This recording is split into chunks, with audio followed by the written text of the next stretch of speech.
అడిగినంత కట్నం ఇవ్వలేదని తన కన్న కొడుకు ముందే తన భార్య పైన పెట్రోల్ పోసి తగలబెట్టేశాడు. ఈ అమ్మాయి పేరు నిక్కీ అండ్ తన హస్బెండ్ విపిన్. వీళ్ళకి 2016లో పెళ్లి జరిగింది. పెళ్లి చేసుకున్నప్పుడు కట్నం కింద ఒక Scorpio SUV, royal Enfield bike and కొంచెం క్యాష్ అండ్ గోల్డ్ కూడా ఇచ్చారు. ఇన్ని ఇచ్చినా కూడా విపిన్ ఫ్యామిలీ మెంబర్స్ కి సరిపోలేదు. ఇంకా 36 లక్షలు క్యాష్ ఇవ్వాలని నిక్కీ పేరెంట్స్ ని డిమాండ్ చేశారు. కానీ నిక్కీ పేరెంట్స్ అంత క్యాష్ ఇవ్వలేకపోయేసరికి నిక్కీని ప్రతిరోజు Vipin and Vipin family members torture చేసేవాళ్ళు. పెళ్ళై 9 సంవత్సరాలైనా వీళ్ళ డిమాండ్ ఇంకా కంప్లీట్ కాలేదని నిక్కీని రోజు రోజుకి చాలా ఘోరంగా టార్చర్ చేసేవాళ్ళు. విపిన్ ఫ్యామిలీ మెంబర్స్ కూడా నిక్కీని కొట్టేవాళ్ళంటే అర్థం చేసుకోండి. 21 ఆగస్ట్ 2025 రోజు డబ్బుల కోసం నిక్కీని బాగా కొట్టి తన 6 ఏళ్ల కొడుకు ముందే తన భార్య పైన పెట్రోల్ పోసి తగలబెట్టేశాడు. నిక్కీ తన బాడీ కాలుతున్నా కూడా స్టెప్స్ దిగి హెల్ప్ హెల్ప్ అని అరుస్తుంటే చుట్టుపక్కల ఉన్న వాళ్ళు వచ్చి తనని హాస్పిటల్ కి తీసుకుని వెళ్ళడానికి ట్రై చేశారు. అయినా అప్పటికే తను చనిపోయింది.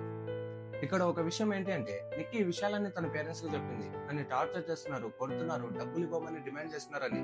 అయినా నిక్కీ పేరెంట్స్ టైం గడుస్తున్న కొద్దీ అన్ని అవే సర్దుకుంటాయి, నువ్వు కామ్ గా ఉండని చెప్పేశారు. నాదొక రిక్వెస్ట్, దయచేసి మీరు మాత్రం ఇలా చేయకండి. మీ ఇంట్లో ఇలాంటి ప్రాబ్లమ్స్ ఏమైనా ఉంటే కూర్చొని సాల్వ్ చేసుకోండి. లేదంటే ఇలాంటి ఘోరాలు జరుగుతూనే ఉంటాయి, మనం చూస్తూనే ఉంటాం.